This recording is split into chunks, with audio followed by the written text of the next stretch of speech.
the Oakland A's. Which one do you want to work for? I wonder if this dynamic is going on there. Okay. He's literally, and it's kind of weird to say because he's been touted over the years as the single best wrestler, like the top of the totem pole. He was for many years. Okay. So now you're like, how do you tell a guy like that has that much respect in the business, that much respect for his work, everything? How do you go to him and tell him, hey, somebody needs to protect you from yourself? That's exactly what you're saying. I just wonder if people are afraid there to go to a guy like him that they have respect to and tell him, bro, you can't be doing this. Well, then send somebody Brian respects, right? Send someone that send Chris in there. You know, he's probably got a lot of respect for Jericho. He's probably a big fan of his when he was younger. You know, Tony doesn't have to do it, or whoever doesn't want to. You know, send somebody else in. There's a million veterans there.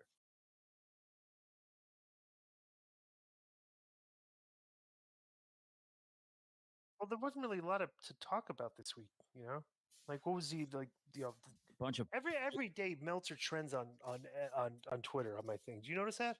It's hysterical. Yes. Like every day his name is in there, Meltzer. That must be weird for Dave because for a long time he was the respected journalist, all that, and now like there's this new generation that they just want to pick at him, and it's like I don't know, it's be weird for him. Other than like wrestlers that didn't like him for decades, Dave was pretty respected by the fan base, or at least I thought he was. Right. Okay, so next is from Mark Lupo, and the subject is, are referee bumps too antiquated? Hello, K100. I'm a big fan of the show, and I really enjoy hearing you guys discuss wrestling. Keep up the great work. My question is regarding referee bumps, if they need to be handled differently in modern wrestling. After seeing the referee bump during the main event of Money in the Bank this year, it really struck me how ref bumps have been a thing forever. But as fans, we were all still supposed to accept that when a ref goes down, the promotion has no secondary officials standing by or any other contingencies. I know it's all a work, and I know that the bump is simply a storytelling device, but not all storytelling devices are timeless. Many don't age well and need to be updated, and some need to be outright discarded. So my question to all of you is where do you stand on using referee bumps, and is it too unbelievable nowadays, assuming there's only one ref available per match? Thank you so much, and everybody be well and take care. And sincerely, Mark Lupo, Albany, New York. All of the unwritten rules of professional wrestling are unwritten, but you take all of the basic understanding of the things that have been done for years, and the fans basically kind of get it that this is how it works. And I guess there's always going to be probably maybe 5 to 10% of the fans that have an issue with a lot of the things that we do that don't really make perfect sense in the big picture. But fans will still suspend disbelief and say, well, that's just the way it works. Because, bro, the bottom line is like, wrestlers are not fighting for real. Like, this is not actual real fighting. Well, at the end of the day, Disco just boils down to what universe are you following and the rules and unwritten rules. Like in James Bond, okay, half the shit he does, there's no way any human would do.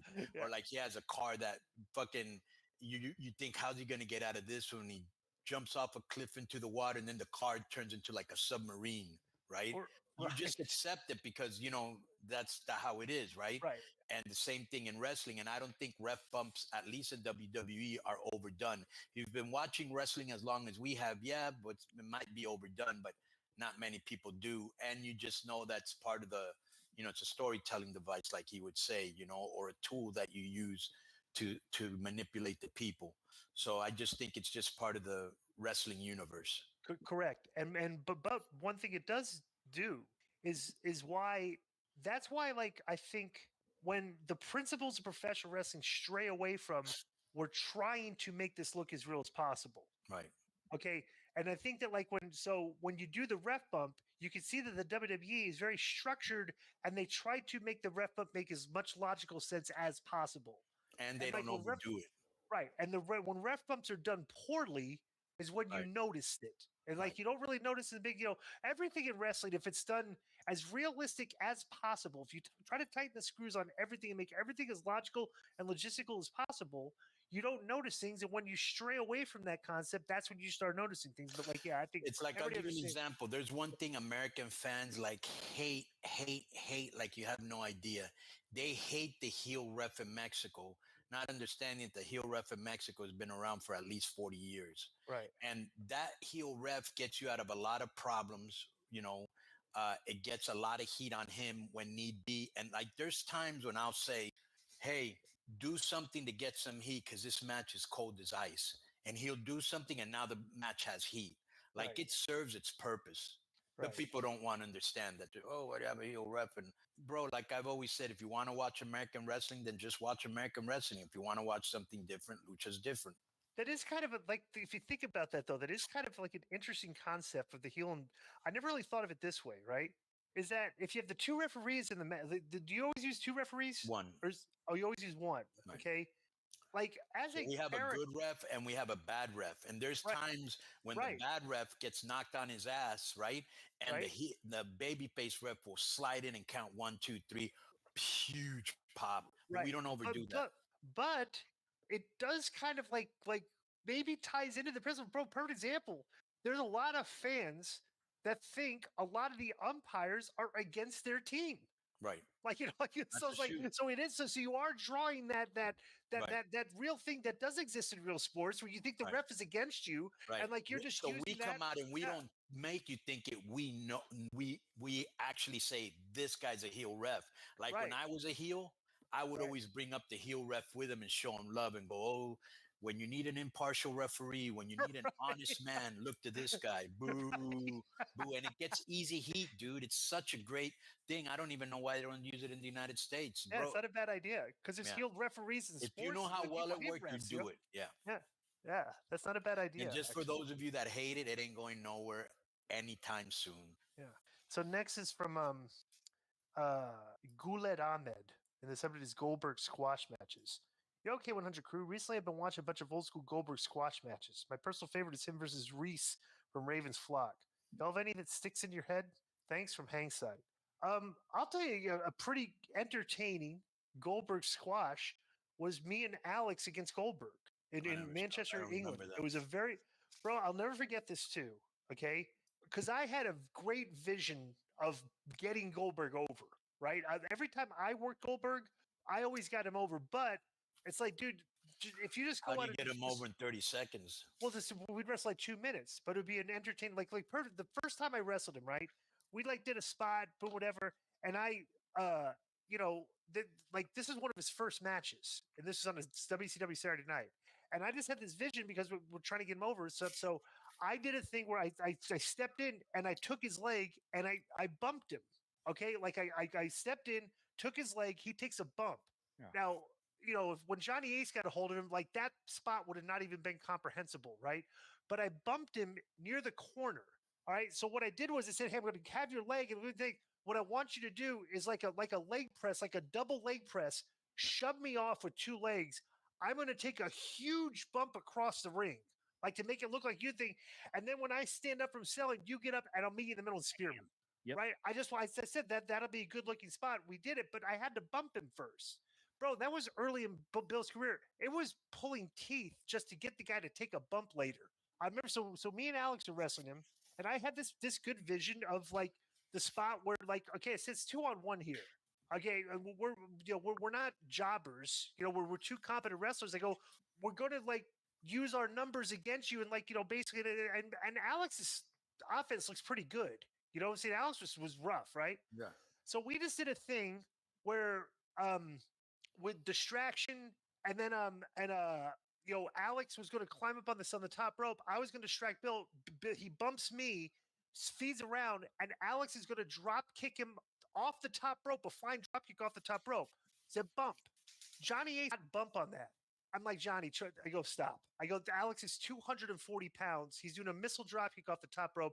Bill can take a bump. Okay, we can knock the guy off his feet. It's 2-on-1. And then we did the spot where we work him over in the corner.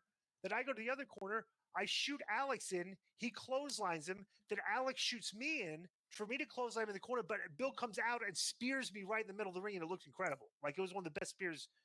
I mean, no lie. You go look at it. There was a great spear. Alex goes to give him his leg kick. He catches him, slams him, then spears him again, then picks us up, you know, gives us both the jackhammer 1, 2, 3. But it worked because we got a little bit of offense in on him. They wanted him to just squash people, no sell and take. I go, bro, that's kind of boring. Like the people are going to start shitting on that. Like, you know, it's like, you know, he's still a human being. It's not like he's like, you know, like a cyborg or something, but he could take a bump and he would always sell like he'd shake things off like he wasn't really selling that much, you know. So like yeah, but yeah, I always say go back and look at me and Alex against Goldberg. That was a pretty good one. So Raven has said when he wanted to get a match, to put a match together with Goldberg, he was like, you know, and I'm gonna he did it with this, I'm gonna do this, just sell like he'd sell in a real fight. And Goldberg said, well, I wouldn't sell in a real fight. And Raven went, all right, fuck it. Yeah, that's bro. Like you said, it was hard. It was hard getting Bill to like because they built a monster. He was squashing everybody. He just but he needed to go like Bill needed an agent there to lay the match out with. Like the agent needed to be there with us to lay out the match. You know what I'm saying? It's kind of weird. So, but but he got over. Yeah, and then this is a weird thing too. Like you know what? People always say that Bill can't work. Like Bill was a bad worker. Like he couldn't work. And I'm like, really? I goes, to be honest, I go, people thought that he was real. That's like the best compliment you get. It's like people think your matches are real. Like he was hitting people hard and stuff, but he wasn't like killing us. But he was like, but if people think you're real, your work is actually pretty good. Yeah, but it was the boys, the jealousy from the boys and the hardcores who thought they knew it all. Right, exactly. But everybody else thought he was the real deal. You're absolutely correct. Yep.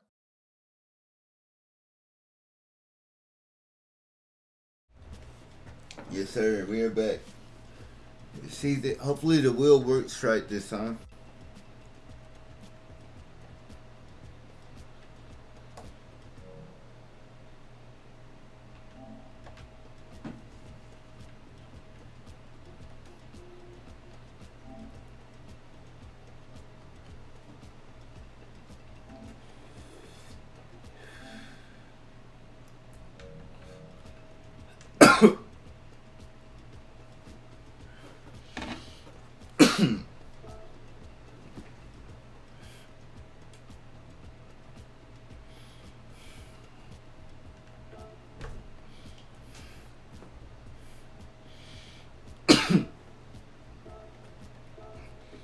Please work. This shit was acting up yesterday. After working good for like 3 days.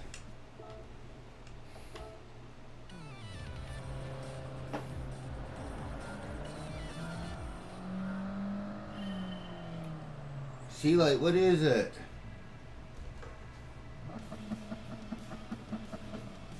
But if I pick up the controller... Hold up.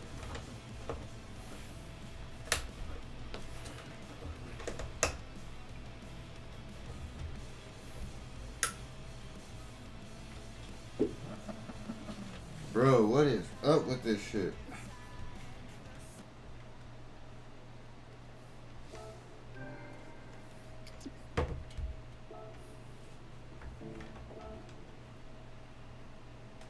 I'm frustrated already.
What is...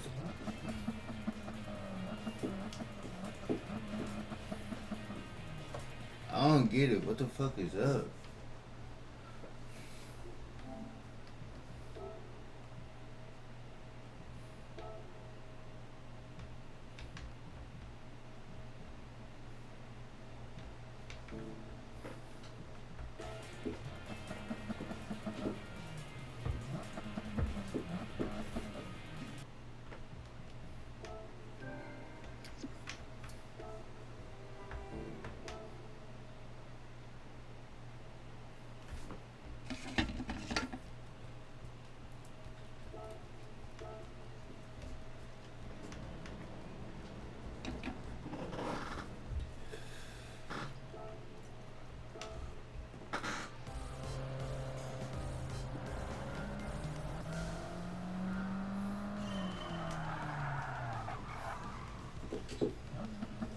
Bro, I don't get what the fuck is going on.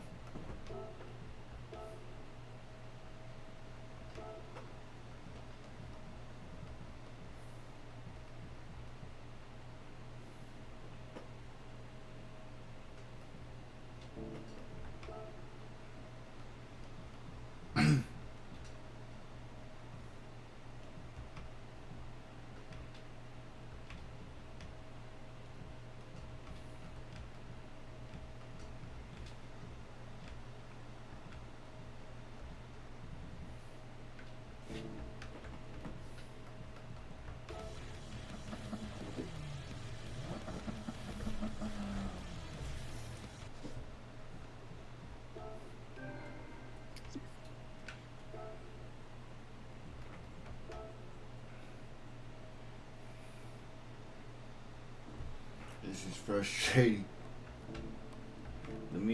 Cause last time I let me go here. Let me see if it works right here.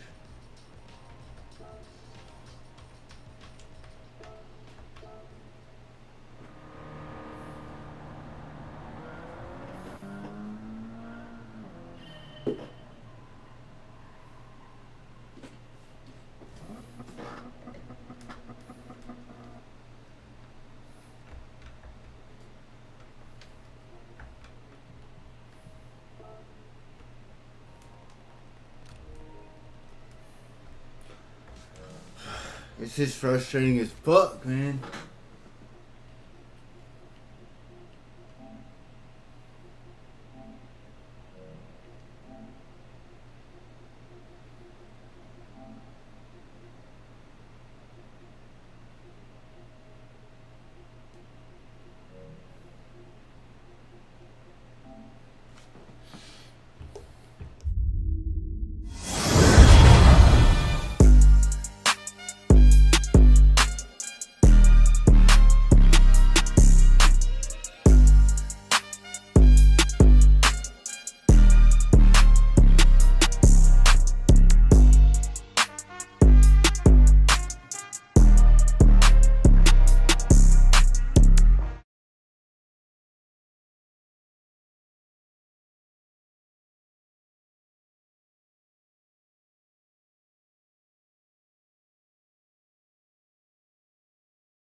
fuck?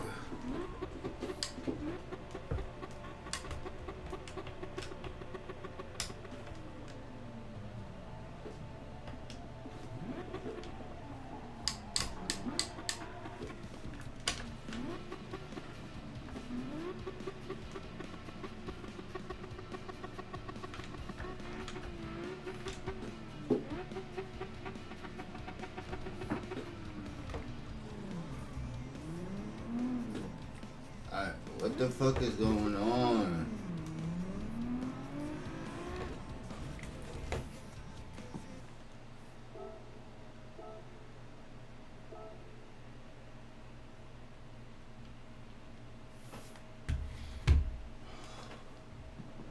This is pissing me off.